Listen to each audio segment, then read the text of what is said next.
Bonjour à tout le monde. Donc, je suis Marie-Hélène Certin, médecin généraliste.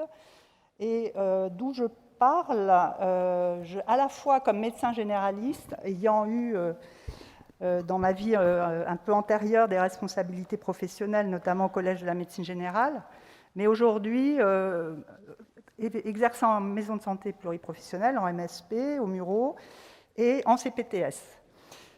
Et donc, c'est important, justement, d'allier dans le discours à la fois les données, la recherche, la science, mais aussi le politique et surtout l'opérationnel. Et du coup, le discours que je vais tenir là devant vous se base justement sur les travaux du CMG, du Collège de la médecine générale, de la profession en général, des relations partenariales avec les structures professionnelles et les institutions, les nombreux travaux qui existent, et aussi le terrain, les travaux du terrain et la pratique professionnelle. Ma pratique professionnelle qui commence à être longue. Alors, je vous rappelle les besoins du patient dans le domaine de la santé mentale. Ça peut être une souffrance psychique plus ou moins importante, mais des problèmes d'ordre psychiatrique, mais pas toujours psychiatrique. Et c'est une part importante de nos pratiques. Et la particularité que ça peut être associé à d'autres problématiques de santé. Donc c'est très important, justement, de s'intéresser à la personne dans sa globalité. Et donc, par essence pour nous, la gestion de la complexité bio-psychosociale. Et on sait que dans le domaine de la santé mentale, les déterminants sont extrêmement importants et nombreux, et pas toujours liés aux soins. Il y a des déterminants sociaux, de logement, de conditions économiques, de vie personnelle, etc., qui sont très importants dans ce domaine. Alors, le champ est large aussi. On a vu la question des addictions tout à l'heure, mais il y a les troubles psychocomportementaux, les psychopathologies, qui peuvent arriver à chacun d'entre nous par rapport à des conditions de vie, etc., sans forcément qu'il y ait une maladie psychiatrique au sens pathologique du terme. Les troubles psychiatriques qui sont modérés à très importants, les problèmes d'apprentissage du comportement chez les enfants, les adolescents, c'est important en plus dans nos pratiques en ce moment, les conduites addictives, le handicap psychique, etc. La particularité, c'est que nous voyons toutes ces situations à un stade encore indifférencié, c'est-à-dire que quand on voit la personne, on ne sait pas toujours à quel niveau elle est. On ne peut pas forcément nommer directement le trouble ou la maladie. Et surtout, on travaille avec d'autres acteurs. Alors, ce schéma, c'est très schématique comme tous les schémas, mais c'est un peu l'observation de nos pratiques. En fait, il y a énormément de situations, justement parce qu'on est au stade indifférencié, qui sont gérées par les soins de santé primaire, par l'ambulatoire. C'est un fait, parce que la composante psychique est importante chez tous nos patients. Donc ces patients, souvent, on les voit seuls, en tout cas en soins primaires, avec d'autres acteurs. Il y a, à l'inverse, les situations qui sont majoritairement gérées par la psychiatrie, le CMP, le secteur, tout le secteur de la psychiatrie. Le problème, c'est que ces patients, quelquefois, on ne les voit pas. Et du coup, c'est la question qui est double. La question du somatique n'est pas bien traitée. Ces patients, en plus, n'ont pas forcément de médecin traitant. Et enfin, il y a des situations intermédiaires où on a besoin, nous, d'un avis diagnostique ou thérapeutique pour bien prendre en soin de nos patients. C'est évidemment schématique, mais on voit bien qu'il y a plein d'acteurs qui interviennent, que la coordination est difficile, qu'il y a des cloisonnements et que c'est difficile de travailler ensemble sur un territoire. D'ailleurs, c'est nommé par tous les rapports dont parlait Julie tout à l'heure. Alors, vous voyez là, par exemple, dans un PTSM, projet territorial de santé mentale, on y reviendra peut-être tout à l'heure, tous les acteurs qui peuvent intervenir sur un patient ayant dans une question de santé mentale. Vous voyez, ils sont nombreux. Donc, la question, c'est quand même assez confus. Donc, le jeu, ça va être de mettre un peu d'ordre et un petit peu de structuration dans ça. Et du coup, l'idée, ça serait que nous puissions passer progressivement d'une confusion, d'une multiplication d'acteurs, à un parcours plus réfléchi, pertinent, efficient.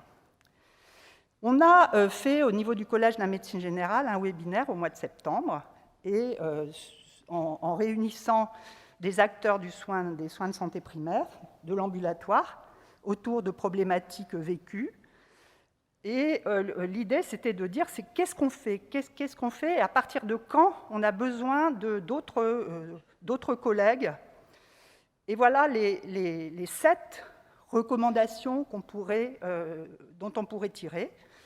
Renforcer le rôle du médecin généraliste, favoriser un accompagnement intégratif, c'est-à-dire c'est le fait de prendre en compte toutes les données autour d'un patient, respecter la hiérarchisation des niveaux de soins, développer les pratiques collaboratives, soutenir les organisations territoriales, construire des réponses institutionnelles adaptées, et enfin, encourager les innovations organisationnelles impliquant les soins primaires, c'est-à-dire des innovations qui ne soient pas un énième dispositif en silo, avec des appels à projets où on ne sait pas quoi en faire, mais par contre des choses qui nous conviennent à nous pour améliorer nos pratiques. Bon, je ne rappelle pas là le rôle du médecin généraliste, elles l'ont fait, Julie et Christine tout à l'heure. On est dans un public de médecins généralistes, donc je ne vous rappelle pas ce rôle. Et la globalité de notre prise en charge, la proximité, l'accessibilité que nous avons avec les personnes qui travaillent avec nous. Par contre, ça, c'est intéressant, hein, gradation des soins, gradation des ressources. Donc, ce schéma, vous le connaissez peut-être, hein, c'est l'organisation d'un système de soins qui va de l'interaction d'un professionnel avec un patient, c'est-à-dire la prise en charge individuelle d'un patient, au micro, c'est-à-dire l'organisation des équipes de soins primaires, alors en groupe, en MSP, en centre de santé, en équipe de soins primaires plus ou moins formalisée.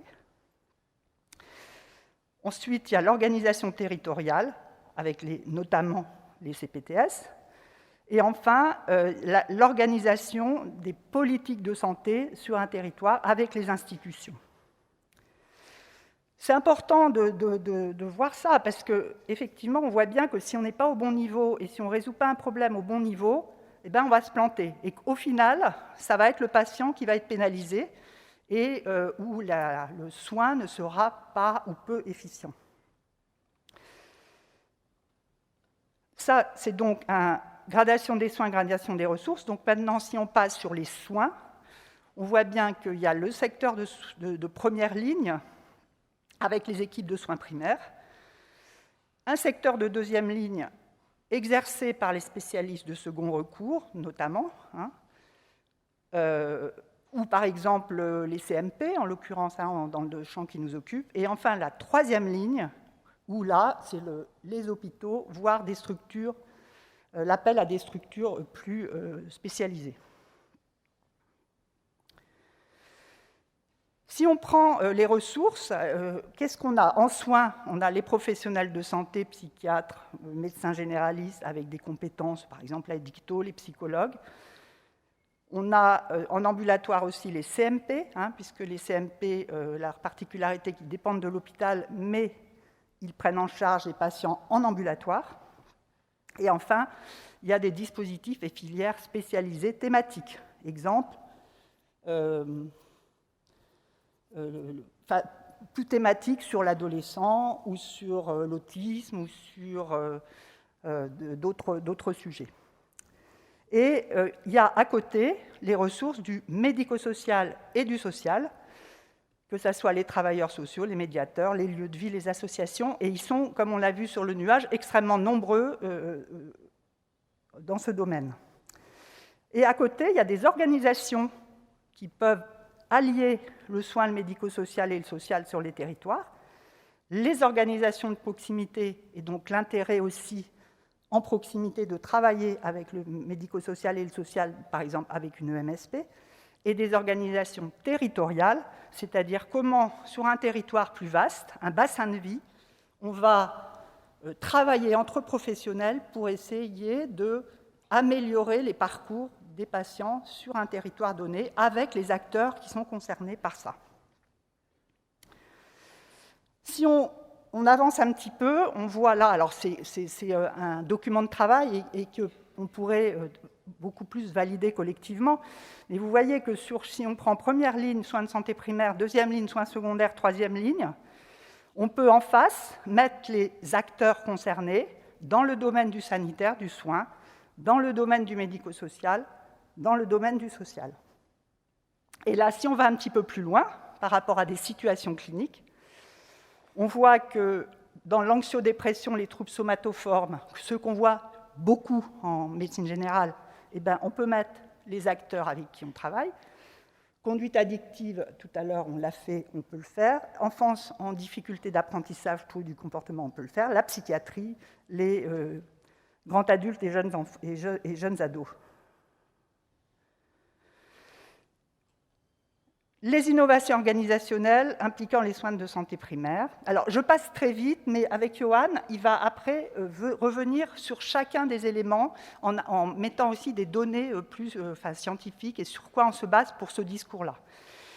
Donc, sur les innovations organisationnelles, il y a 4 grandes choses qui nous semblent intéressantes et pertinentes, et en tout cas adaptées à nos pratiques. C'est donc le dispositif de soins partagés DSPP qui a été expérimenté notamment dans les Yvelines et à Toulouse.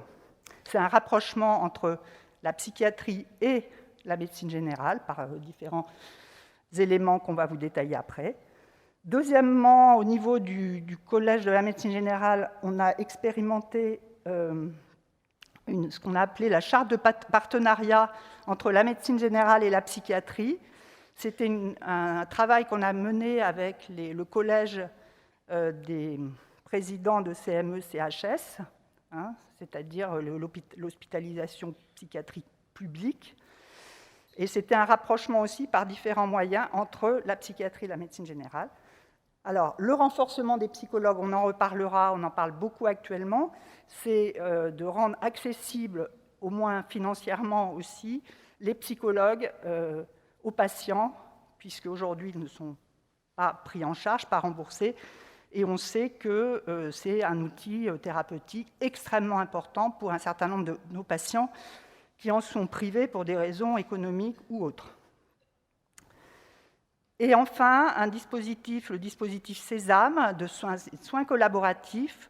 Là, c'est un support d'une infirmière de coordination qui est placée auprès d'un médecin généraliste. Et pour ceux qui connaissent, c'est en fait, je fais le raccourci rapide, c'est Azalée en santé mentale, avec quand même une supervision d'un psychiatre. Et c'est un dispositif qui est en train d'être implémenté en France et dont on vous reparlera aussi tout à l'heure, mais qui en tout cas nous semble extrêmement pertinent. Ces innovations ont notamment peuvent être retrouvées dans la recommandation HAS sur le sujet, coordination entre la médecine générale et les acteurs du soin dans les troubles mentaux, qui date de 2018 et qui fait une revue extrêmement importante et complète de tous les dispositifs qui peuvent être pertinents ici et aussi à l'international. Donc pour conclure, ça y est, c'est terminé.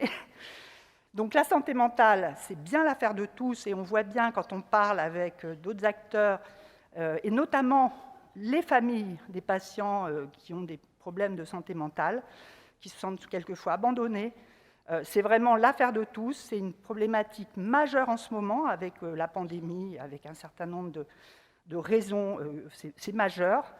Et il faut absolument qu'on optimise les ressources sur les territoires pour essayer d'avancer sur ces histoires de prise en soin de la santé mentale et de la psychiatrie. Donc, aujourd'hui, il y a des PTSM, projets territoriaux de santé mentale, c'est l'organisation des acteurs sur les territoires. Nous trouvons que la première ligne, la proximité, dans le discours, c'est important, mais en fait, dans la vraie vie, ça ne l'est pas encore. Donc, c'est vraiment un challenge majeur que de dire la première ligne, il faut la décrire, il faut dire ce qu'on fait, il faut qu'on ait les outils pour le faire, et il faut avancer là-dessus. Et enfin, mon message, c'est vraiment passer des constats et des discours et des rapports multiples aux actes dans une approche pragmatique. Et c'est vrai que les organisations qu'on a maintenant sur les territoires de proximité peuvent nous y aider, que ce soit les maisons de santé, que ce soit les CPTS. Voilà. Je vous remercie de votre attention.